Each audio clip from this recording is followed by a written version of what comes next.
All right. Hey guys, Sarah here. Tonight I'm going to be talking about kind of some of the best ways I have found to eat for weight loss as well as gaining muscle. And I think that's a huge component of losing weight that we so often forget about is we focus on the number on the scale and we don't really care where that number comes from, whether we're losing muscle or we're losing fat. But you see, we want to make sure that we are losing the fat and gaining muscle, because when you gain muscle, you're actually speeding up your metabolism. And it's funny because,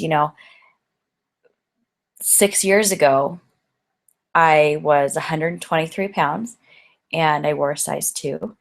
And now I'm 145 pounds and I'm still in a size 2. I just have a lot more muscle on my frame than I once did. And my body fat is actually lower now than it was then. So my body fat these days is about 18%. And back then at 123 pounds, I was at 22%. So what that means is I've actually lost body fat and gained muscle. So my metabolism actually is just naturally faster now than it once was. So it's pretty hard for me to gain fat at this point because my metabolism is keeping up with me. Now, I know for a lot of people, especially who first come to us, they are not there, but it's important that we focus on gaining that muscle. And oftentimes that can be, be a bit of a bit of a mind screw when you're first starting on your journey, because you really want to see the number on the scale go down. But more than anything, what we are looking for as your trainers is to see your body fat go down and your muscle to go up. Because when you think about it, say you lose 20 pounds, okay? You lose 15 pounds of fat and 5 pounds of muscle. And then say you gain that 20 pounds back. Well, you're not gaining 5 pounds of muscle, you're gaining 5 pounds or 20 pounds of fat. So that 20 extra pounds could look very different on you than it did before. So that whole yo-yo dieting thing, the up and down of it all, it can be very detrimental. So I'm going to go over some nutrition this evening that's my go-to as far as gaining muscle and losing body fat and maintaining a lean physique. Um, and then after I do that, I will go over some questions. Some people posted some questions in the accountability group. And for those of you who are on the webinar this evening, please be sure to type in your questions in the chat box. There is a bit of a delay on them getting to me, so just kind of be aware of that. I think it's about 45 seconds, a minute and a half delay. So we'll try to be patient with that. So I'm going to go over a few various aspects of nutrition, okay? I'm going to start with macronutrients, okay? Your macronutrients would be your protein, your fat, your carbohydrates, okay? Those are the three we're going to focus on this evening, okay? Carbohydrates. Carbohydrates are important for energy, okay? But they're not our primary source of energy, which is awesome, right? We have so many options as far as where do we get our energy from. So carbohydrates, you get energy from them. It's about 4 calories per gram of carb. Okay, so that just kind of, it's useless information. It's good party information to have, right? But 4 calories per 1 gram of carb, okay? The thing about carbs, though, is whatever your body doesn't use, it's going to store as fat, okay? Your body is also going to process carbohydrates in the same way they process sugar, okay? They break it down pretty quick, and then, like I said, whatever your body doesn't use, relatively quickly, it's going to be stored as fat, or it will also be stored, a small percentage of it will be stored in your muscle in what's called glycogen, okay? And basically, glycogen is used up within your first 60 to 90 seconds of exercise. 60 to 90 seconds, okay? So your body's going to use that up right quick, okay? So you really don't need as many carbohydrates as you probably think you do. And most Americans actually consume 300 to 500 grams of carbohydrates a day. That is a ton. But most of these carbohydrates are actually coming from empty calories. They're coming from more refined sources of carbohydrates, whether it's bread or other forms of grain, cereal, fruit, which fruit is a simple carb, but it's not refined. So I should probably qualify that. But it's really easy to get in that many carbohydrates. And for most Americans, it is their primary source of energy. But that doesn't mean it's necessarily the right source of energy. So I really kind of want to go into that with you. Most Americans are also experiencing, with this high carbohydrate intake, they're also experiencing a lot of inflammation. Okay, that can show up in joint pain, excess belly fat, diabetes, polycystic ovaries, thyroid issues,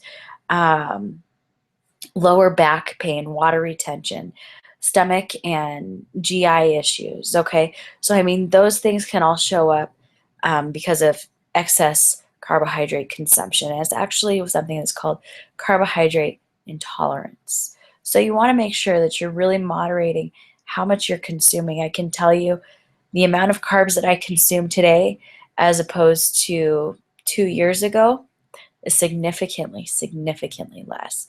And every time I try to increase my carbs, I experience more inflammation, I experience more water retention, and oddly enough, even like constipation. Okay. And it's just the inflammation that the carbohydrates cause in my body. And it typically comes from grains, is where I experience a lot of that inflammation. But I don't know about you, it almost feels like a sugar high when I eat a piece of fruit or have a slice of bread or even just some rice, whether it's brown rice or otherwise. It makes me kind of dizzy and lightheaded, like I've just had a sugar rush. So you really want to balance out those carbohydrates with some protein. Okay, so next I'm going to talk about protein. Protein is essential for us to consume, and most people do not consume enough protein. I'd say the average American probably consumes between 20 to 75 grams of protein a day. And it's usually very processed protein, from sources like jerky or even protein shakes or lunch meats or what have you, right? But protein is good for repair. It's good for your muscle repair. It's good for your hair. It's good for your skin, good for your nails. You'll notice when you eat more protein, you might notice your hair getting longer faster or your nails getting stronger. It's because our body is made of protein, okay? So it's essential that we are constantly feeding ourselves protein, especially when you exercise, okay? Like, it's crucial to make sure you're getting an adequate protein. It's good for muscle growth. It's good for muscle repair. All right. So kind of going back to that example of, losing 20 pounds, 15 coming from fat, 5 coming from muscle. If you're eating adequate amounts of protein, you're going to maintain the muscle you have. You might even gain some muscle. And because you're picking up your metabolism by gaining more muscle, you're going to lose more fat. Okay, so that's really exciting. That's really, really exciting. It can be broken down into carbs. Protein can be broken down into a carbohydrate form. Our body really doesn't like to go through that process. So it's typically a last-ditch effort where our body's like, okay, I'm starving, I'm breaking down further. So I typically don't tell people to worry so much about that, but it is a possibility to eat too much protein and your body to start storing it, okay? To eat too much protein is actually quite difficult to do. But I will also go into kind of the cons of eating too much protein, some things that can happen. And it takes a lot of energy for a body to use that protein. And just like carbohydrates, protein is, for each gram of protein, is 4 calories. Okay? So carbs, 1 gram of carbs is 4 calories, 1 gram of protein is 4 calories. Okay? So they're pretty even on the playing field. It just takes our body a little bit more to process protein than it does carbohydrates because our body stores it differently and uses it differently, okay? Most times, though, your body will pee out whatever excess protein that you take in. However, also bear in mind, if you're eating too much protein, which again is very difficult to do, it can be moved to carbohydrates and stored as fat. So, but our body really doesn't like to do that. So I just like to give that as a little disclaimer. I would go into the science of it, but we don't have time for that this evening. Protein is also the building blocks of our bodies, of our hair, of our skin, nails, everything. It's super crucial that we get protein. And like I said, it's difficult to consume too much. 200 plus grams of protein is probably too much for the average person. Okay, some things that can happen when you consume too much protein. So like 200 grams of protein, to quantify that, that's about 10 chicken breasts. Okay, so that's 200 grams of protein is 10 chicken breasts. It's a lot of protein. It's hard to do, right? So some cons of eating too much protein: it can cause kidney issues and increase in your C-reactive protein, which can actually lead to like kidney stones and that sort of thing. So you really want to be cautious of that. And something to really be cautious with as far as C-reactive protein and the excess protein intake is you want to be cautious with processed protein. Okay, so this would be like protein powders. All right, I'm not going to tell you not to consume protein powders. However, I'm going to tell you to limit it to 1, maybe 2 a day. Personally, I don't do protein powders anymore. It makes me very sick. I get all of my protein from whole sources: eggs, chicken, fish, elk. I mean, you name it, I probably eat it. And just like I said, try to get your protein from whole sources of foods. The third component of having a balanced diet is making sure you're getting in adequate fats, okay? Omega-3s, omega-6s. So what most people think of when I say that is fish oil, medium chain triglyceride oil, so MCT oil, coconut oil, any kind of fish, salmon, tuna, cod, shrimp, anything like that, okay? You're going to find a nice balance of fats in that. Even butter, you could do grass-fed butter, super good for you. I've actually recently started putting butter in my coffee in the morning. It's out of this world amazing. Out of this world amazing. So that's really good. And for fat, as far as the trade-off for calories, 1 gram of fat is 9 calories. Okay, so what that means is it really packs a punch. You don't have to eat a lot of fat to have a lot of energy. So that's why when you're, eating handfuls and handfuls of nuts, a handful of nuts is about 100 calories, right? You eat a bag of nuts, next thing you know, you ate 1,000 calories in one sitting, and it's like, oh, it was delicious, but it's a little bit of an overcommitment. Okay, so nuts are good. I'm not saying they're not. Just it's one of those things with fat. You really have to be aware of portion size, okay, because it's significantly smaller than carbohydrates and protein. So it really packs a punch.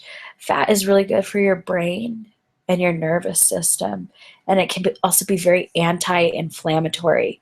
All right, so if you're dealing with a lot of inflammation, especially when people first come to us, we recommend a ketogenic diet, because when most people come to us, they're very inflamed from eating an excess of carbohydrates for a prolonged period of time.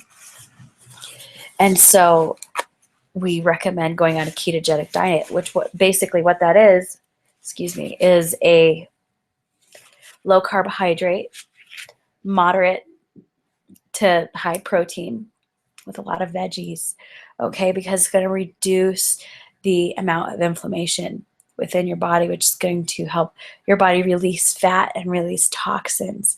However, with the ketogenic diet, people, especially women in particular, experience dehydration, because your body is just getting rid of sodium with cleaning out the kidneys and cleaning out your liver. It's just getting rid of all the excess salt in your body. And that can give you a headache. It can make you actually quite sick. So I do recommend, if you do decide to go that route, and we'll discuss more about that here shortly, but if you decide to go that route, definitely supplement with chicken broth. They actually now make chicken broth in like single size containers, like a juice box. It's a chicken broth juice box. They're pretty cool.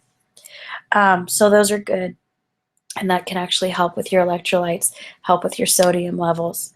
And actually, when you're on a high fat diet, high fat, low carbohydrate with moderate protein, your body actually creates what's called ketones, okay?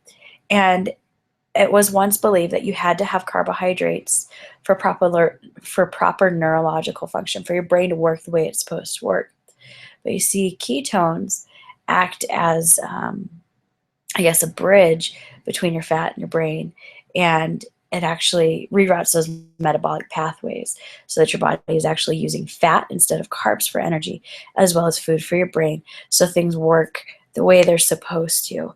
Um, so and ketones are produced when you're on a low carb diet. So 50 grams of carbohydrates a day or less. And this is 50 net grams of carbohydrates, okay? So that would be your carbs minus fiber gives you your net. Okay, so say you have 75 grams of carbs, you eat 25 grams of fiber, your net is 50 grams of carbs, okay? And then our body actually needs fat to burn fat. It kind of sounds counterintuitive, but because fat is stored glucose, it's stored carbohydrates.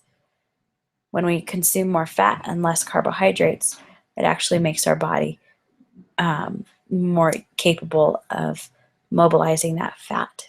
Okay, so that would be like, so as I was saying, with like rerouting metabolic pathways, that's something that happens when you kind of swap your fat for your carbs. Okay, so I mean, there are a variety of different ways that you can lose fat and maintain a lean physique and decrease inflammation and so on and so forth. But for all intents and purposes, the two ways that I recommend that I have personally used in the past and also in the present, and I typically tend to cycle how I eat. So for 6 weeks or 2 months, I'll do a carbohydrate protein balance. Okay, when I'm talking carbohydrates, I'm talking complex carbs. Okay, so like your sweet potato, your brown rice, your oatmeal, whole red potatoes, uh, anything like that. Okay, squash. So I use complex carbs, about a quarter cup to a half a cup of complex carbs. And then I have about 20 to 25 grams of protein per meal. Okay, I add in 3 portions of veggies a day. The importance of veggies is, of course, the fiber, but there's also a lot of nutrients in there.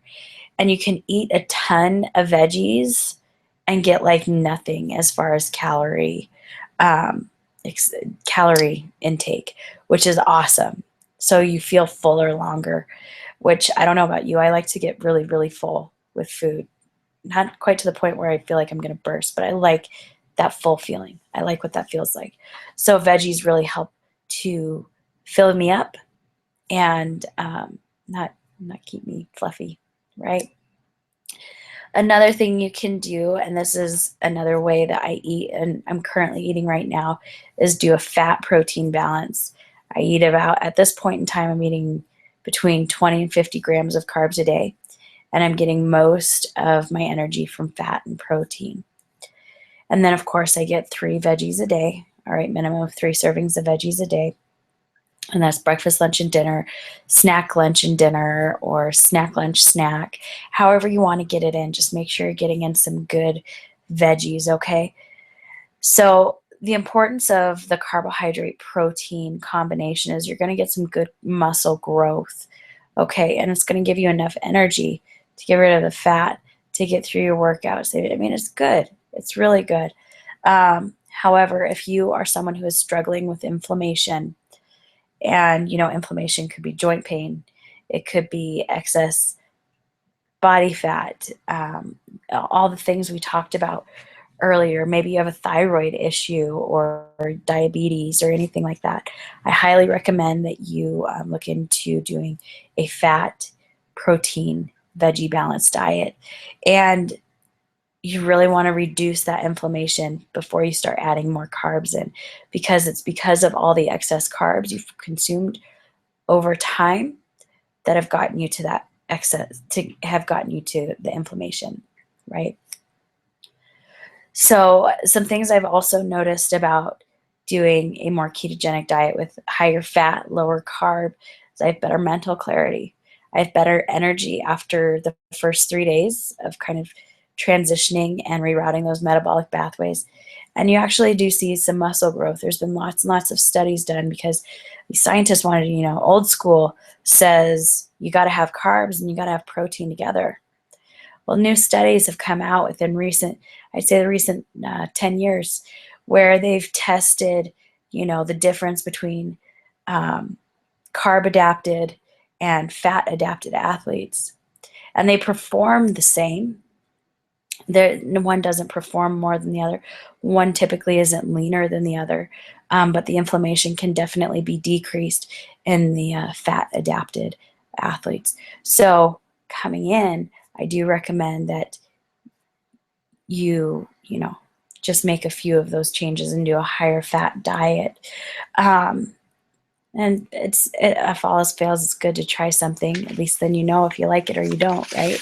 And how your body reacts.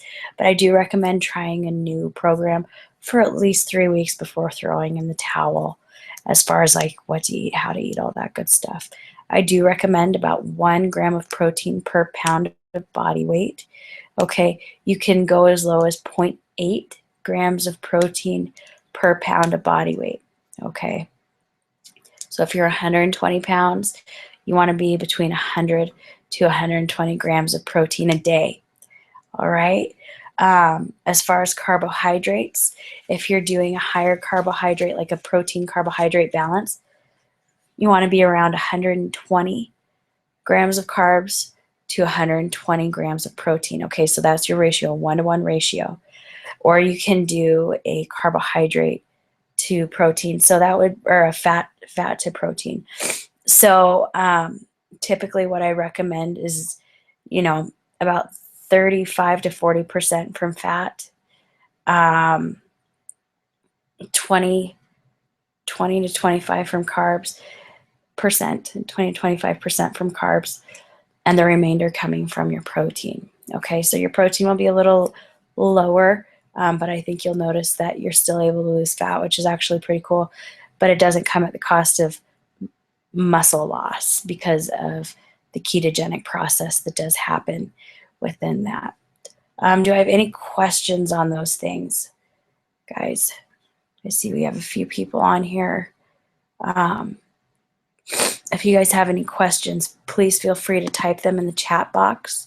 Okay, and if I don't see anything, I'm just going to go ahead and answer the questions that came through on the accountability page a little earlier. Miss Becky asked, bananas, are they good? Are they bad? What's the myth here? So the thing with bananas, they are nature's Snickers bar.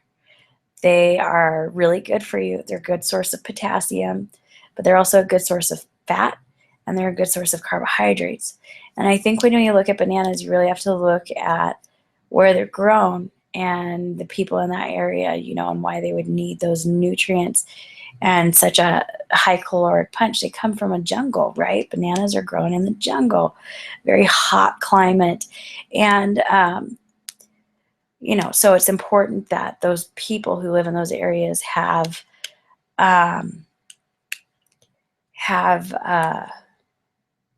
more potassium and electrolytes and that sort of thing, and they need more extra carbohydrates, right? So bananas, sorry, I kind of went off on a tangent on that. They are good for you, but because they pack such a high caloric, high carbohydrate punch, you really want to limit it to half a day or 1 a day, and that be your sole source of carbohydrates. Or you can split it between 2 meals. But bananas are good. You just want to make sure that you're consuming them responsibly. So if you have a banana, have a half cup of, cottage cheese. If you're doing a ketogenic diet, you're not going to have bananas. Okay, so just something to bear in mind. If you're doing the protein carbohydrate, the 1-to-1, just remember to have, say that banana has 25 grams of carbs. You want to make sure you're getting in 25 grams of protein to go with it, whether it comes from cottage cheese or chicken or eggs or Greek yogurt, anything like that. Bananas are super, super good. But you also want to bear that in mind. If it's a need for potassium, you can actually find potassium more potassium, and things like spinach and grapefruit has more potassium than bananas. So that's just something to also bear in mind as well. If that's your sole purpose for wanting to eat a banana is the potassium, there's lots of other foods that you can consume that do have lots of potassium as well. Then Miss Rebecca, she asked, sugar in your coffee versus calorie-free sweeteners, like a minimal amount of sugar. Here's my thing with sugar. I don't do sugar. I haven't consumed sugar in a very long time. Every time I do, I get very, very sick. If you're going to put a little sugar in your coffee, here's what I'm going to tell you, Rebecca. If you're not eating sugar the rest of the day, go ahead and put just a smidge of sugar in your coffee. However, I would rather see you put something like honey in your coffee, which can also serve as, can also provide some anti-allergy, anti-inflammatory effects. My thing with sugar is it's going to increase your estrogen, even in the smallest amount. It's going to increase your estrogen. It's going to halt testosterone. It's going to actually promote fat gain, okay? Not weight gain, but fat gain. And we want you to get rid of the excess fat. So as far as sugar in your coffee, I'm going to say get rid of it. Try honey. Try stevia. But I'm not going to tell you to do sugar. I'm going to tell you to get it out because it's really not good for you. You know, it's better for you. It's probably better than Splenda, but even still,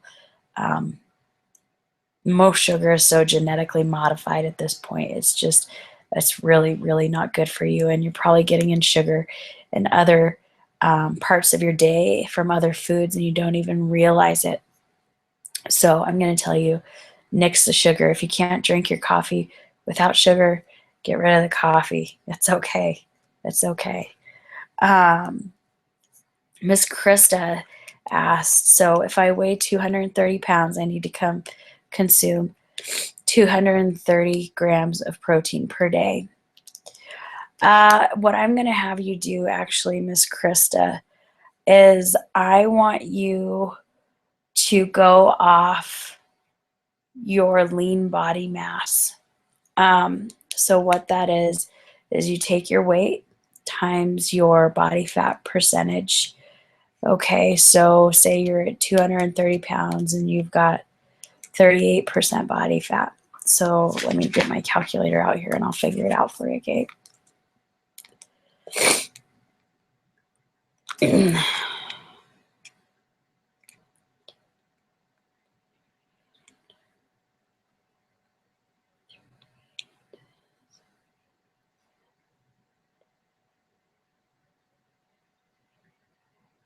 Okay, so you have about 143 pounds of lean body mass, which is like your muscle, okay, at say 38% body fat, and I'm just pulling a number out here, okay. So I would actually have you consume probably about 150 to 175. Okay, another way to do it, because I don't want you eating more than 200 grams of protein a day because it can get very dangerous, as I already stated. So I'm going to have you do like 0.8. I think that's what it boils out to. I think for you, sweet girl, about 150 to 175 grams of protein. See how that feels. If you feel gross, we can adjust. If you feel good, perfect, then we'll keep it there. But I think that's probably a good place to start. And would you suggest making chicken broth with the little broth squares? You know what? Those bouillon cubes are thebomb.com. I'm not going to discount them. If you want to use them, use them. They're good. They're really good. But I also really do enjoy just having a container. I have like a half gallon of freaking chicken broth at the gym. It's ridiculous that I can just heat up in a cup. So whatever makes you happy. But yeah, definitely do that. Also, Miss Michelle asked, simple quick meals when you're on the go and you're very busy. Some simple quick meals. My first plan of attack, if you are a super busy person and you have 30 minutes, plan your meals. Plan your meals, because when you have a plan, You're going to stick to it. When you're prepared, you're going to stick to it. Okay. But in the event that you don't have a plan, or you're just like, I don't even know how to plan for my life, like I'm super busy, there's a couple things you can do. They have like steamer bags. You can get a rotisserie chicken, and you could get some steamer bags of veggies and some steamer bags of brown rice, and just heat those up, and you have lunch in 5 minutes. It's fantastic. You could also do like a rotisserie chicken with an avocado and some sea salt and maybe a side salad. That would be good if you're doing more of a ketogenic diet. You could do tuna with salsa and some celery sticks. And what I like to do is I like to put the salsa in my tuna and mix it up, and then I just eat the tuna with the celery sticks. It's really good. It's a good way to get some protein, some healthy fats, and also some good fiber. You could also add cottage cheese and peanut butter. That's a good snack. Greek yogurt and maybe half a banana. Those are all some fantastic things that you can eat on the go. You can get like a bag of nuts and enjoy that with a protein shake. So, there's lots of different things you can do. It just takes a little extra planning, and don't be afraid to be the weirdo that carries a cooler around with them, because it's those weirdos that are the ones getting the results. Okay, so even if it's a huge, embarrassingly large cooler, bring it with you, because it's going to dictate your results. You got to be prepared. You got to be prepared. So as far as simple, quick on the meals on the go, you have to have a plan. For those traveling, I noticed Michelle Radford was on here earlier, and I know she travels a lot for work. And for those of you who do travel for work frequently, it's just kind of having a plan of attack when you eat out. So if you're eating out, what are you eating? Are you having the pub burger and fries? For Pete's sake, that's not going to help you achieve your goal. And that's something to really consider as you're ordering. I used to be 200 pounds, and I look at the things I used to eat when I was 200 pounds, and those are my 200-pound foods, and those are the foods that I refuse to eat. It makes it really easy, and I know this is probably going to sound bad, when you go out to dinner and you're looking around at the people and what they're eating, and let me tell you, if someone who looks the way I used to look is eating something I used to eat, I am definitely not going to get that. Okay, so make wise choices. When you're eating out, when you're traveling, make sure you're getting lean protein, make sure you're getting a veggie. And honestly, when you're eating out, especially when traveling, avoid the carbohydrates, extra veggies, and a lean protein. Bottom line, that's what I recommend, because they're going to be adding all kinds of extra stuff to that anyways. So it's best to err on the side of caution and just kind of keep your meals boring. Or find a grocery store nearby. There's like I said, there's lots of different options, whether it's tuna or chicken or even cheese sticks, cottage cheese, fruit, veggies. You can get cut up veggies in a bag. And that's just awesome. It's awesome. So they're all portion controlled and everything. So yeah, those are some questions that I had. Is there any other questions? Anything else? I'm going to refer to Facebook real quick in the event that anyone else posted a question, so I'm not missing anything. I'll give you guys a couple more minutes to post your questions. Let's see here.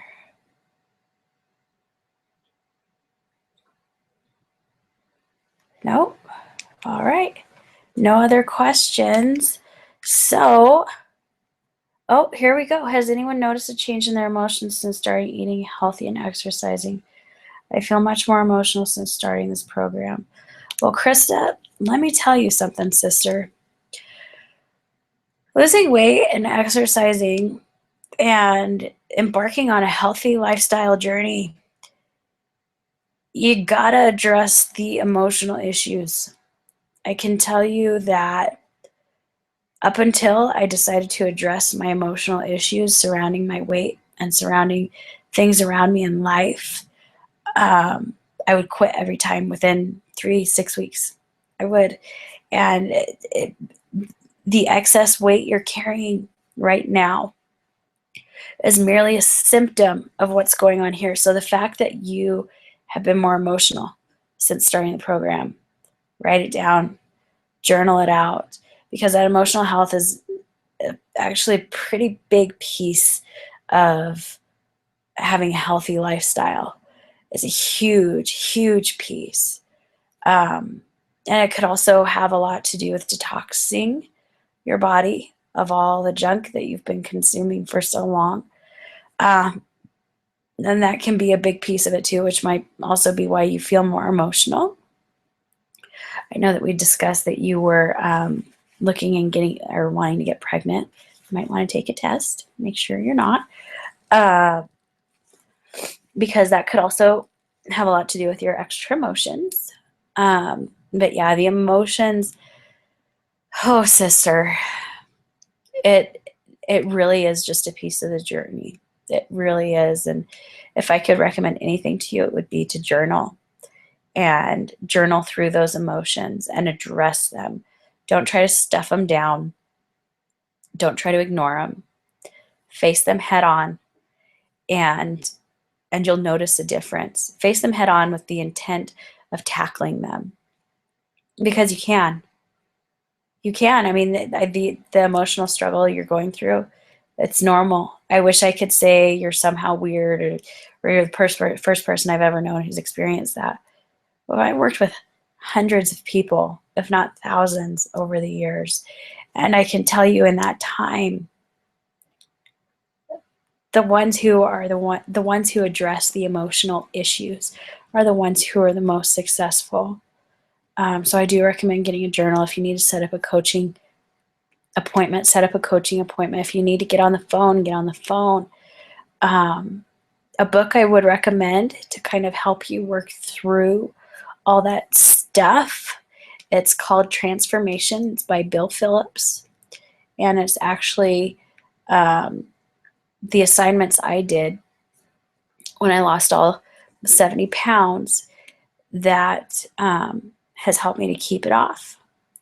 But it also helped me look at things that I really didn't realize were an issue, and things that I didn't think should be an issue, but turns out they made a pretty significant impact on my life.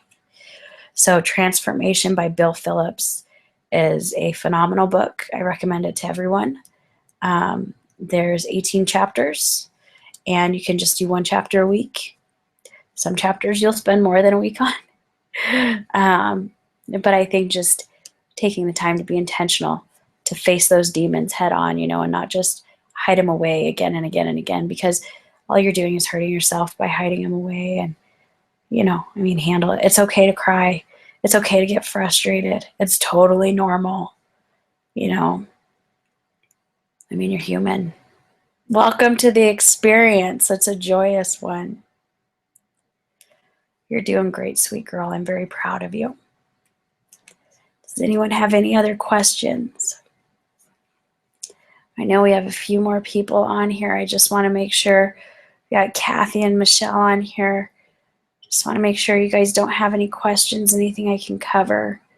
I do recommend, as always, keeping a food journal, writing down what you're eating. And you don't have to do it every day for forever, but even just to keep a food journal for a week to see what you're eating. And, it holds yourself accountable, but it also can be a good resource when you're kind of struggling and you look back and go, well, I was doing that right. Sweet. I'm just going to go back to doing that. So, all right. Well, guys, you're awesome. I hope you have a great, great, great night, and I hope you got something out of this webinar. All right. I'll talk to you later. Bye.